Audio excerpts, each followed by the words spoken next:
the Labour Party Women's Policy Manifesto. This is going to be very important because we know that women are out there looking at what political parties are offering, looking at political parties' track records with regards to actually responding to the needs of women, and women are wanting further progress.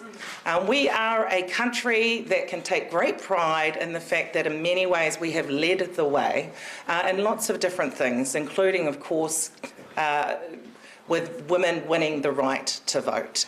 But progress shouldn't stop, and actually any policies in relation to women that don't go ahead, or actually where there is just no progress made at all, then what we really have is the potential for things to go backwards for women.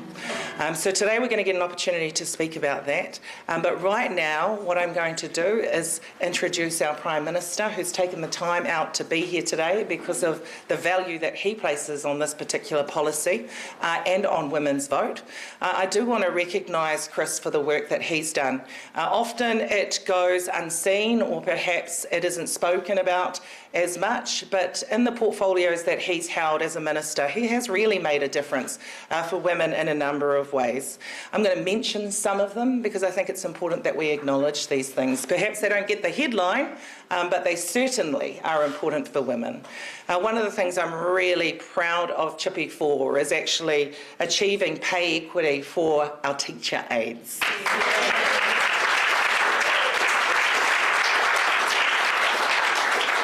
Often they are unrecognised, but that is a particular group that is more often than not women, and so that is something that I know that as Minister for Education, Chris worked hard for.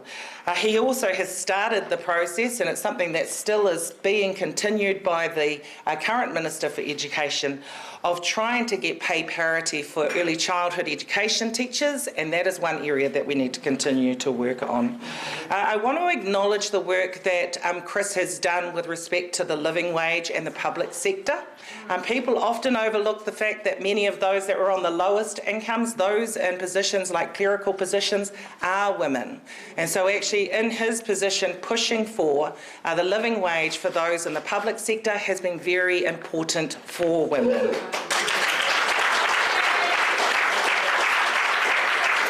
But it didn't stop there. He also was the person behind ensuring that those contracted by the public sector were also given the living wage. And that includes the school cleaners that were employed directly by the Ministry of Education.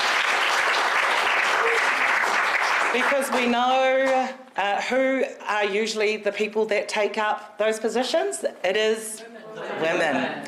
So on that note, Chris, I want to thank you for the work that you've done in your ministerial portfolios, the support you provide to the rest of us with respect to our aspirations and our portfolios for women, and the work that I know you're going to continue to do to support women when you become Prime Minister again on October the 14th. Yes.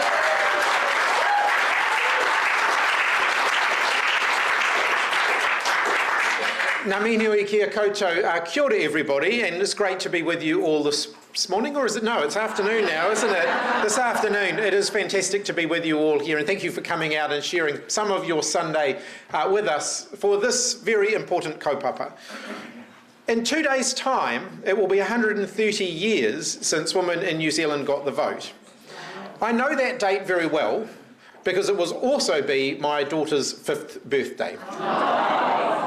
So every year around this time, I have the opportunity to reflect on the progress that we have made, but I also very much focus on the future, on what kind of country she's going to grow up in.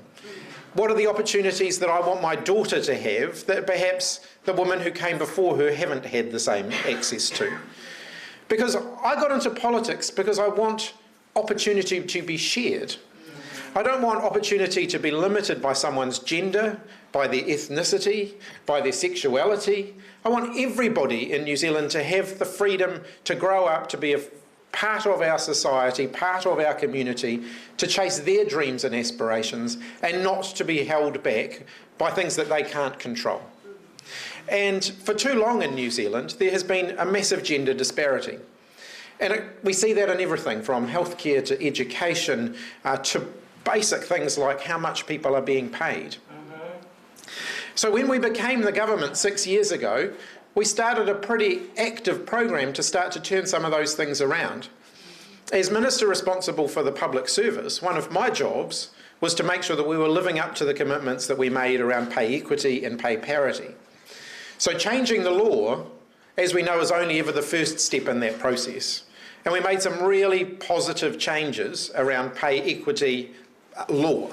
But then to make that a reality, there's a whole lot of work that needs to go on behind the scenes to make that happen. So we put in place a process around pay equity that's got a series of milestones that pay equity claims need to reach so that we can actually tick off progress. We can register all of the pay equity claims that are in the system, and we can make sure that we continue to drive them along to conclusion. Some were more advanced when we became government than others. Some were quicker to advance than others. So that, teacher aides in schools were some of our lowest paid people in our education system. And so we advanced that work to make sure that they got pay equity as quickly as we possibly could. But there is so much more to do. And some of the big and complex ones, like nurses and teachers, they're still working their way through the system. But I was really proud to see the recent settlement around nurses' pay equity. It was one of the biggest pay increases nurses have ever had, and it was long overdue. But now there are flow-on effects from all of that. We've got to look at the other health workforces that has a flow-on effect to. We've got to make sure that we're settling their pay equity claims as well. So we've made so much progress in that area, now is not the time to turn back. I'm really proud of the work that we have done as a government, both under the Jacinda Ardern-led government, in the short time that I've been Prime Minister, and also in the 9 years of the Helen Clark-led government, to advance the cause of women in New Zealand. I was really proud of the fact that we reached a significant milestone in this term of Parliament where half of our elected representatives were women.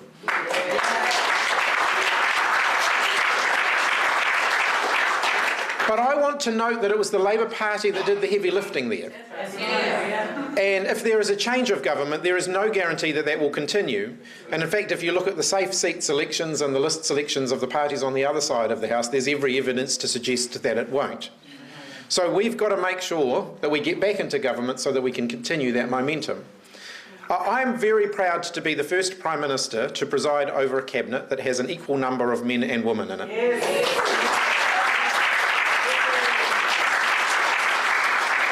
In fact, there are actually slightly more women in ministerial roles than there are men now.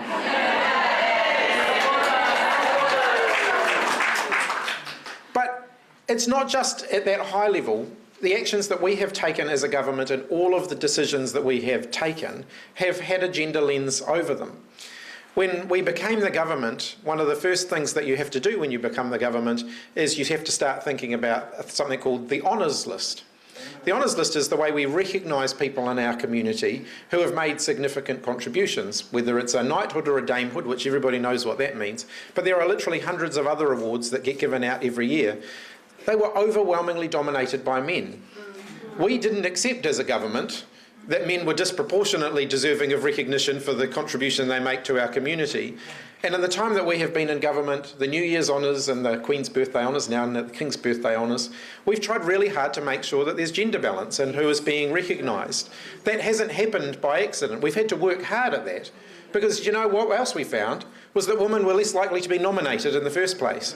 So we had to work hard to make sure that we were getting women being nominated for that recognition, because actually some of the most powerful people in our communities who are doing some of the most amazing things are actually the women who are working behind the scenes who don't get recognised for it.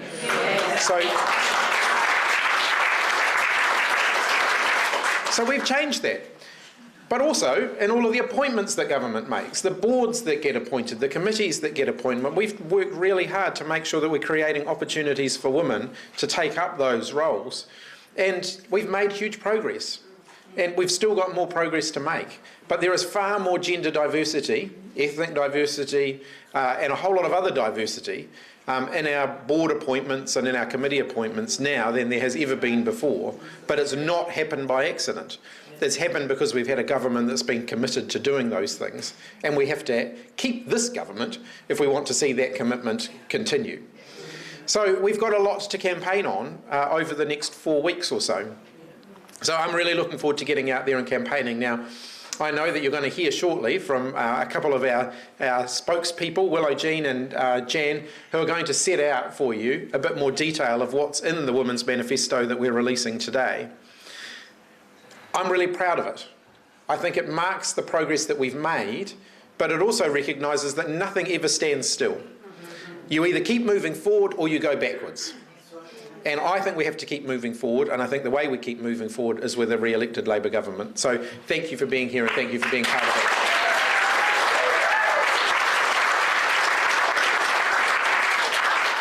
Thank you so much. I'm like, it's a party thing, so do I say Chris or Prime Minister? I just say thank you so much, Chippy.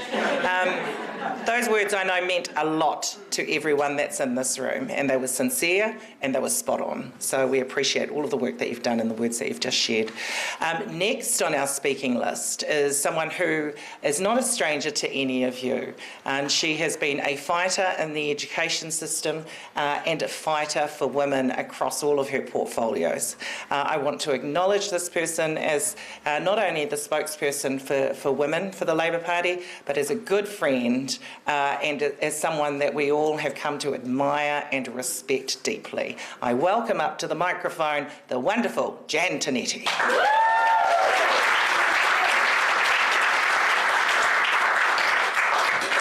Kia ora koutou, ngā mihi nui kia koutou. Thanks, Carmel, and thanks everyone for being here to celebrate Labour's commitment to women. We want every woman in this country to achieve her potential, no matter what her background is, no matter what circumstances she comes from. But we know that there are things that we can do as government that can help that along. We heard that it's coming up this Tuesday, it's 130 years since women got the right to vote in this country, and we know that a lot's happened in that time, but we also know that Labour has been a big part of that advancement for women over that. We heard about the pay equity. We also have done a lot around maternity areas and parental leave. We introduced maternity leave in 1948, and we advanced that as one of our first actions in government in 2017 when we raised parental leave to 26, paid parental leave to 26 weeks. We've got a strong record in this area of supporting women, and it's something that I'm incredibly proud of. We also have a strong representation history in Labour as well. Elizabeth McCombs was the first woman representative in Parliament, woman representative, in 1933 when she got elected for Littleton for Labour. Iriaka Ratana, first Wahine Māori who was elected back in 1949. First Cabinet Minister Mabel Howard in 1947. We've got so many firsts that we can lay pride and be very, very proud of. We also, as we heard, were the government who had the first 50% gender representation in Parliament, and I am so proud to have been there to be part of that celebration. I am so proud to be Minister for Women. I think it's probably the highlight of my life to see what we have done and what we can achieve. The last 3 years that I have been Minister has been just a huge, huge moment of pride for me to see the advancement that we have made in the last 3 years in health, in employment, in justice, in women getting equity in those pay areas and seeing their financial standing starting to improve, to see marginalised groups who have always been thought of as marginalised starting to stand proud and be really strong in who they are. It is something that I'm always going to carry through life as a moment of pride. But hey, we know that there's more to do, and we know that we've got the momentum to keep this going forward for all women in this country. And that's why I'm now going to hand back to Carmel, who's going to introduce what's happening in the next steps and introduce our Women's Manifesto. Kia ora.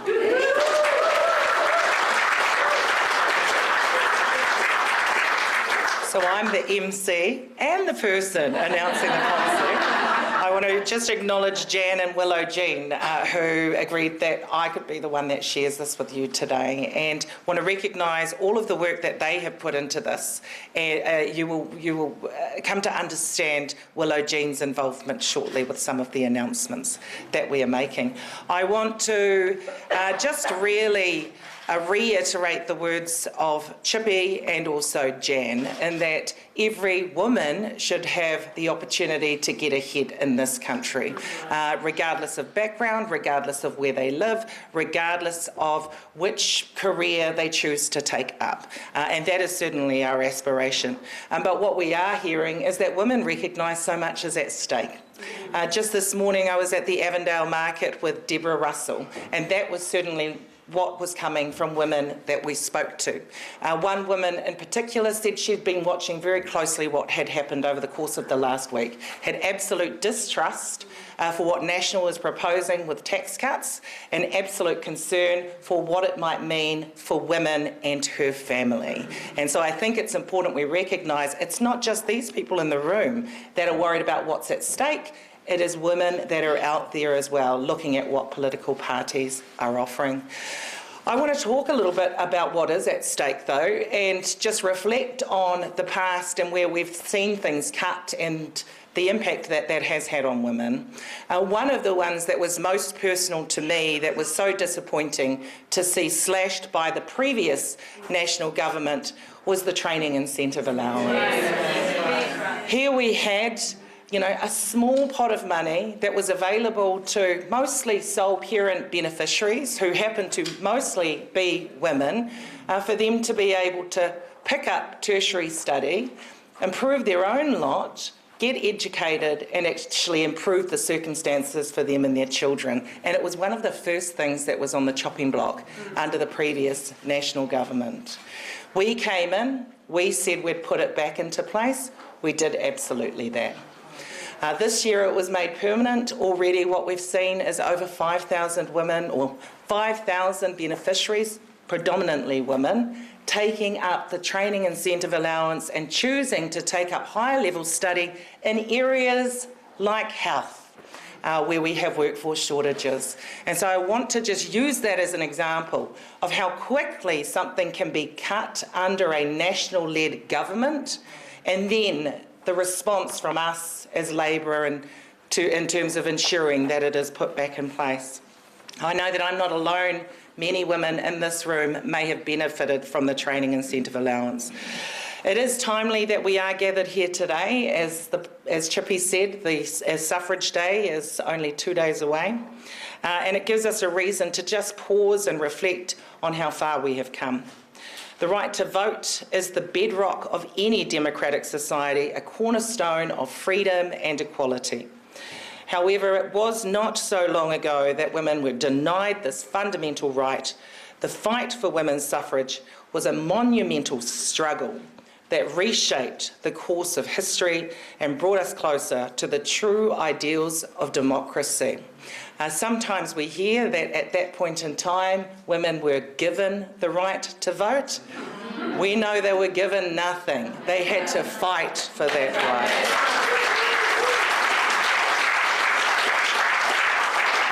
The significance of the women's vote cannot be overstated. When women gained the right to vote, it was a giant leap forward in the quest for gender equality. It symbolised the acknowledgement that women were not merely second-class citizens, but equal partners in the democratic process. The women's vote has helped to put a crack in the glass ceiling that had long held women back from participating fully in the civic life of their nations. Over the course of 130 years, everything we have stood for, committed to and delivered, like decriminalisation, abortion, fair pay agreements, paid parental leave, commitment to gender parity and pay transparency, really does illustrate our commitment to shattering that glass ceiling. We'll keep chipping away as we do, with Chippy at the helm, until we get to where we need to be, but we acknowledge right now there is still more to do. As we reflect on the importance of the women's vote, it's essential to recognise that struggle for gender equality is ongoing. While we have made significant strides, there is still work to be done. Women continue to face obstacles in many parts of the world when it comes to voting, running for office, or being represented in positions of power. But across these obstacles and challenges, there is one constant here in Aotearoa, and that is the Labour Party's unwavering, fierce and resolute commitment to women. That's why today I'm pleased to announce what that commitment looks like. I'm going to start with free cervical screening, already announced by our wonderful Minister and spokesperson for Women's Health, Willow Jean Prime. Let's give her a round of applause. Cervical cancer is one of the easiest cancers to prevent as long as you detect the cell changes that cause it early. With already free HPV vaccinations and our new HPV self-test, ultimately we can achieve enough coverage to make cervical cancer a thing of the past. To help towards this goal, we're committing to free cervical screening for all eligible people. We know cervical screening saves lives, and it is time that no woman pays for this crucial test. Alongside this, Labor will extend the maximum age of breast cancer screening from 69 years to 74 years, so that more women have access to life-saving screening.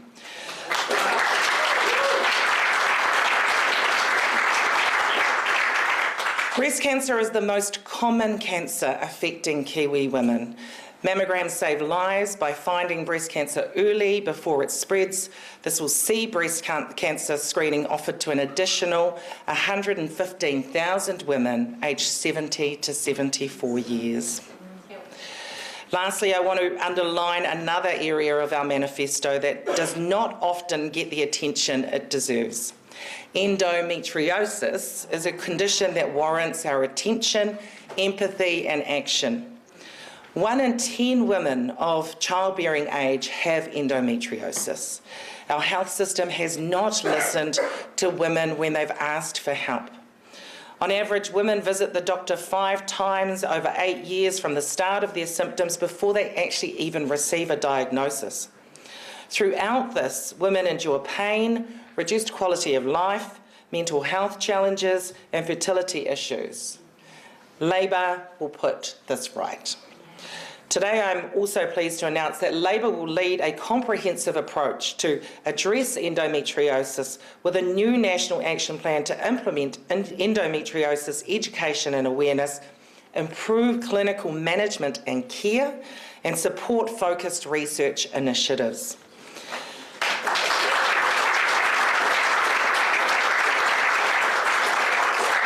Under Labor, we will work together to ensure that endometriosis is no longer a hidden or underestimated issue, but one that receives the attention and support it truly deserves.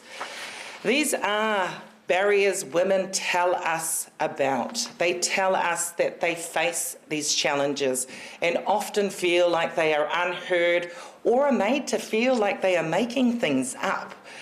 When they express what their symptoms and physical and health issues are. We want to remove those barriers to the health system and to the support these women need, so we will deliver on that commitment. I just want to end by saying that we do have a proven track record of being the party that supports and values women.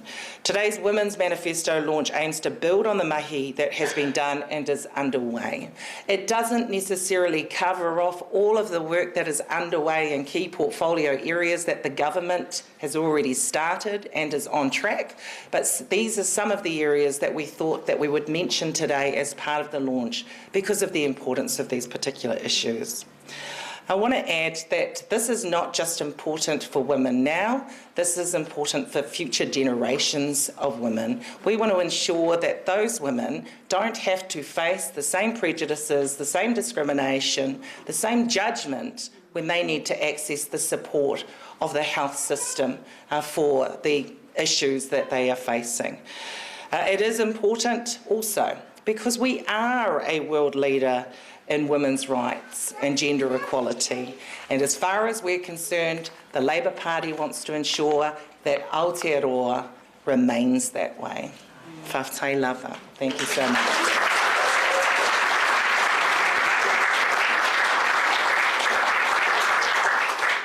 Now putting my MC hat back on, I want to introduce someone who is here to share a little bit of spoken word. Where is...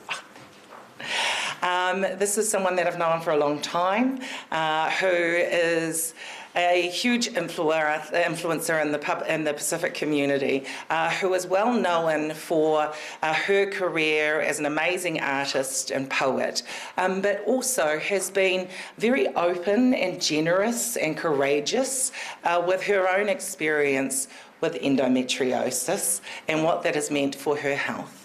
I want to welcome up to the microphone the wonderful Courtney Meredith.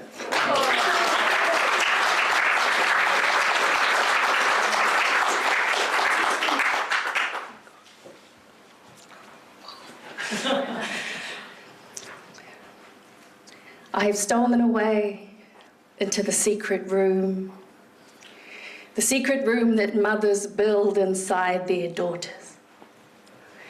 And I'm feeding on a dowry centuries old, while the bones suck dry my feast of bright quiet. My mother's dreams are here.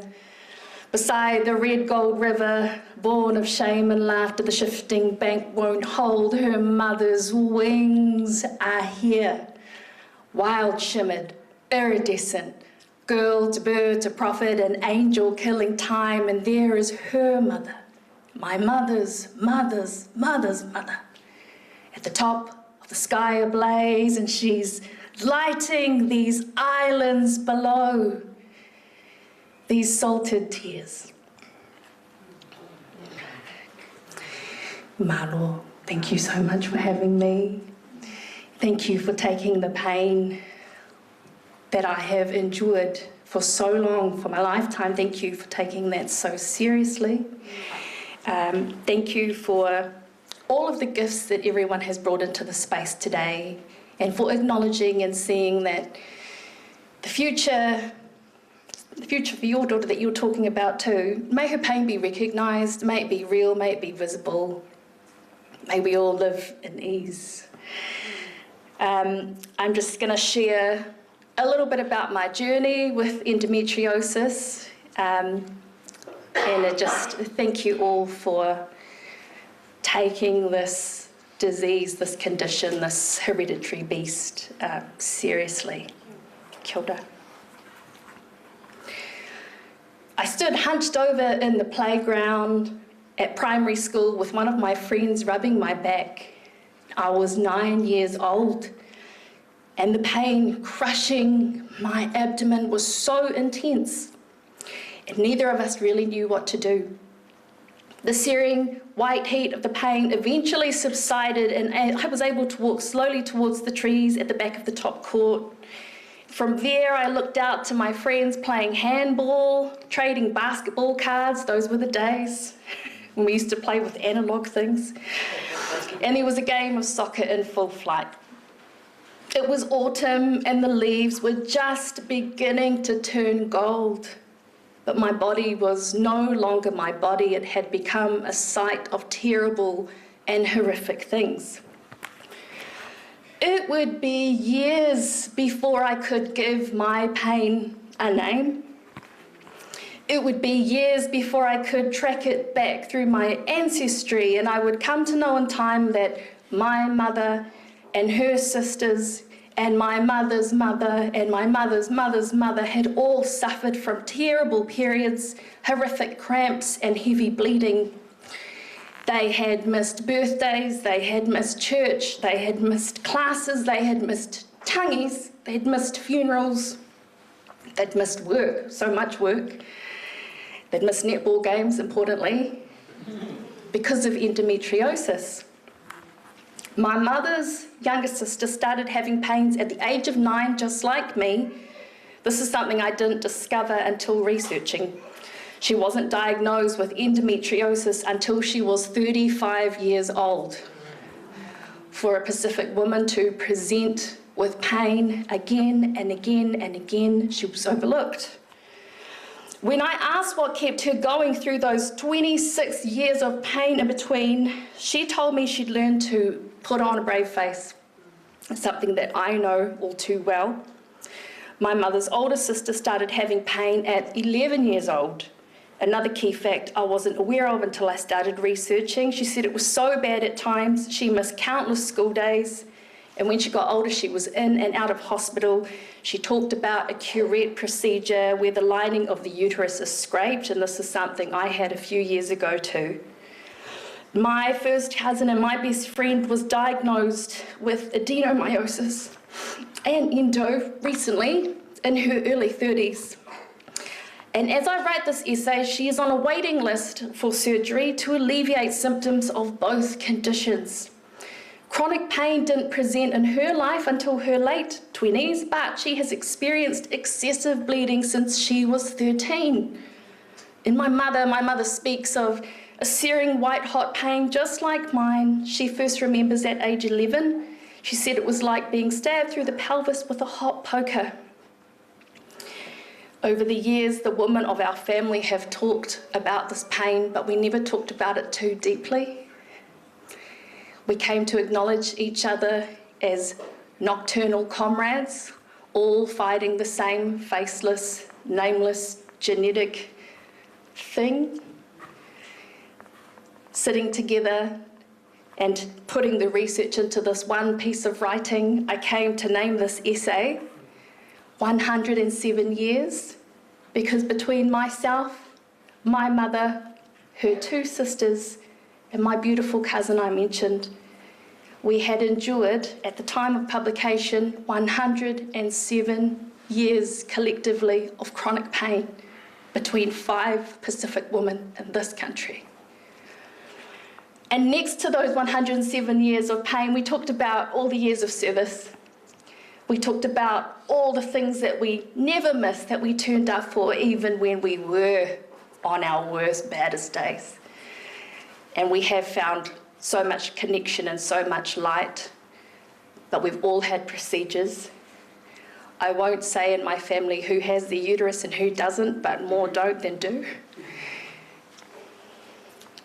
After I published this, which was actually full of hope and light, where I was trying to uplift other women with endo, 1 year later, I was back in hospital, and I had the biggest surgery of my life. I had 3 major surgeries in one. I had a bowel resection, I had a bladder resection, I lost the top of my vagina.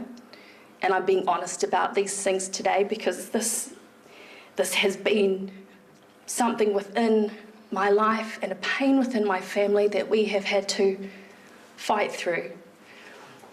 And hearing your words today that this fight has been taken seriously and that it won't continue on, it just makes me actually feel really joyful and really hopeful, because on the other side of crippling pain, you have like relentless hope. I don't feel sorry for myself. I just try and be very transparent. Every single job I've had to tell my employer, this is the reality of me. When I'm not here, it's not because I'm doing something fun, it's because I'm actually just laid up in bed. So thank you all for your time, and thank you for your leadership, and thank you for taking women's issues just into the future where they belong.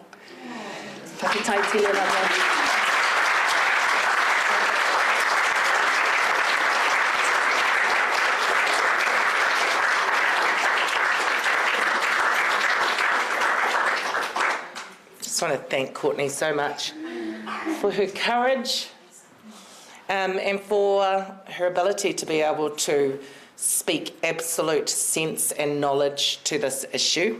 I think it really highlights more than any medical report could the absolute importance for why we are doing what we're doing. And so, Courtney, thank you for coming along and sharing with us. To everyone else in the room, I guess let Courtney's testimony be something that fuels you on the campaign trail. And so I know that each and every one of you is committed to getting out there to support a Labour-led government on October 14th, 2023. Sorry, I'm still getting over Courtney's contribution. And I know that you will fight hard for that. Courtney, and endometriosis is only one reason to get out there and fight. There are so many more. We're in it for everybody. I was going to say let's do this, but that was a campaign slogan. Whawhatai lava, everyone. I'm going to ask Willow Jean just to come off and close with a karakia, so then we can just mix and mingle and have some afternoon tea. Thank you so much.